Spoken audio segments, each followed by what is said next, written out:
வணக்கங்க. இன்னைக்கு நம்ம சேனல்ல வரகரிசி வெண்பொங்கல் எப்படி செய்யறதுன்னு பார்க்கலாங்க. இது வரைக்கும் நம்ம தனாஸ் குக்கிங் சேனலை சப்ஸ்கிரைப் பண்ணாதவங்க சப்ஸ்கிரைப் பண்ணிக்கோங்க. பக்கத்துல இருக்கிற பெல் பட்டனையும் கிளிக் பண்ணிக்கோங்க. வாங்க வீடியோக்குள்ள போலாம்.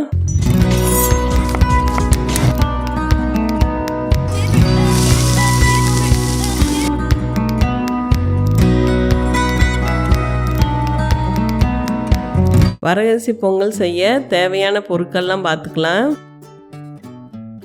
வரகரிசி 1 டம்ளர், பாசிப்பருப்பு 50 கிராம், முந்திரி பருப்பு தேவையான அளவு எடுத்துக்கோங்க, மிளகு 1 ஸ்பூன், சீரகம் 1 ஸ்பூன், பச்சை மிளகாய் 2, இஞ்சி 1 துண்டு அளவு பொடியாக கட் பண்ணி வச்சுருக்கேன், கருவேப்பிலை தேவையான அளவு. இப்போ வரகரிசி வெண்பொங்கல் எப்படி செய்யலான்னு பார்க்கலாம். இப்போ 1 டம்ளர் வரகரிசி எடுத்து வச்சுருக்கேன். அதை 4-5 தடவை நல்லா கழுவி எடுத்துக்கிறணும். இப்போ வாங்க கழுவி எடுத்துக்கலாம். இந்த மாதிரி நல்லா கழுவி எடுத்துக்கணும்.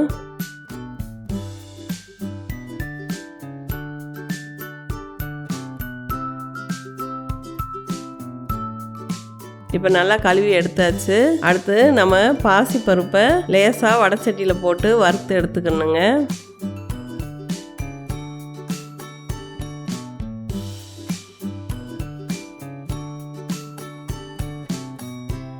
அதாவது கருது விட்டுறக்கூடாது, லேசாக அந்த வாசம் வர வரைக்கும் வறுத்துக்கலாம்.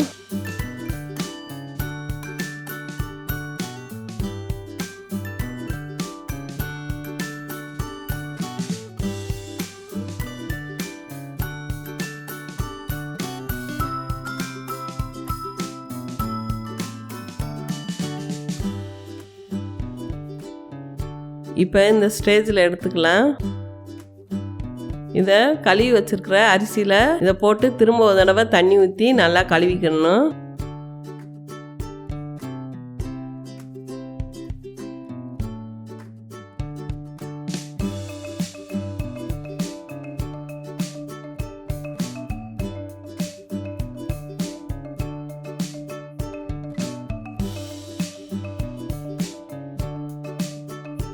இப்போ கழுவி எடுத்தாச்சு. இப்போ அடுத்து குக்கரை எடுத்து வச்சுக்கலாம்.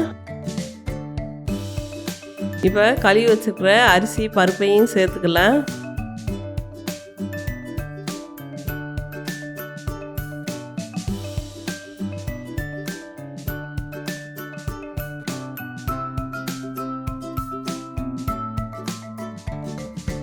இப்போ தண்ணி சேர்த்துக்கலாம்.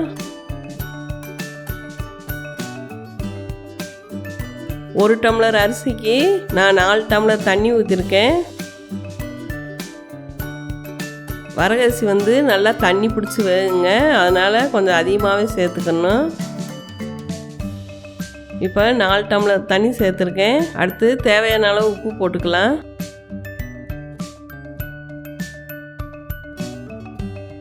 இப்போ 1 ஸ்பூன் நெய் ஊற்றிக்கலாம். நெய் ஆப்ஷனல் தான், தேவைன்னா ஊற்றிக்கோங்க, இல்லாட்டி தேவையில்லை. இப்போ குக்கர் மூடி போட்டு அடுப்பில் வச்சுக்கலாம்.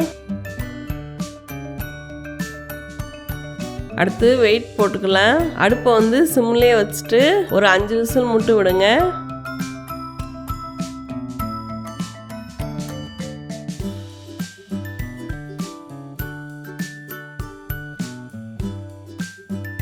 இப்போ 5 விசில் வந்துடுச்சு. அடுத்து நம்ம வெண்பொங்கலுக்கு தாளிச்சுக்கலாம். இப்போ அடுப்பில் ஒரு கடாய் வச்சுருக்கேன். நெய் தேவையான அளவு ஊற்றிக்கோங்க. எண்ணெய் கொஞ்சம் ஊற்றிக்கோங்க. இப்போ நல்லா எண்ணெய் காயட்டும். நெய் மட்டும் வேணுனாலும் ஊற்றிக்கலாம், நான் கொஞ்சம் எண்ணெயும் சேர்த்து ஊற்றிருக்கேன்.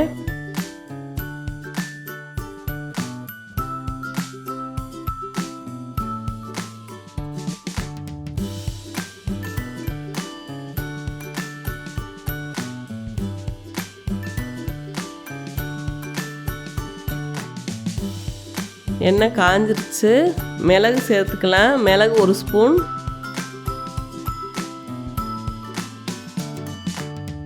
மிளகு நல்லா பொரிஞ்சு வரட்டும்.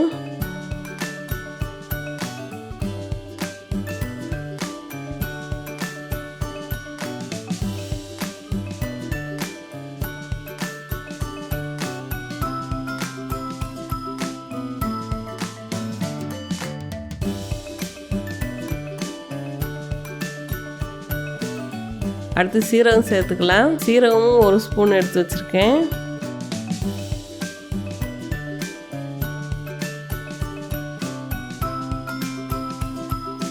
அடுத்து எடுத்து வச்சுருக்கிற இஞ்சி பச்சை மிளகாயை சேர்த்துக்கலாம். நல்லா வதக்கி விடுங்க. அடுப்பை சிம்லே வச்சுக்கோங்க.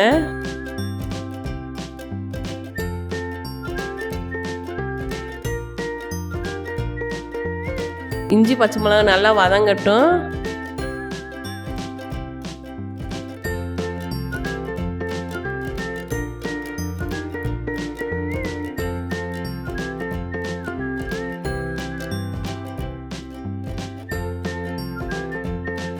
அடுத்து முந்திரி பருப்பு சேர்த்துக்கலாம்.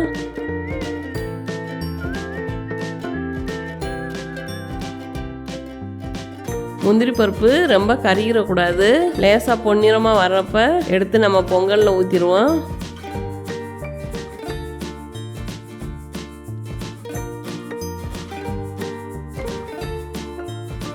அடுத்து கருவேப்பிலை சேர்த்துக்கலாம்.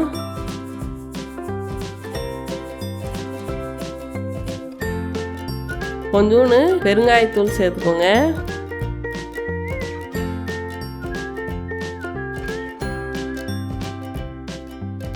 இப்போ பொங்கலை ஓப்பன் பண்ணி பார்த்துடலாம்.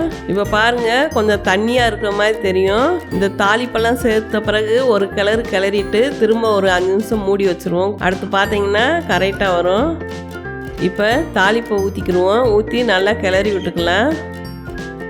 இப்போ நல்லா கிளறி விடுங்க. இந்த வரகரிசி உடம்புக்கு நல்லதுங்க. வாரத்தில் 1 நாள் சேர்த்துக்கோங்க.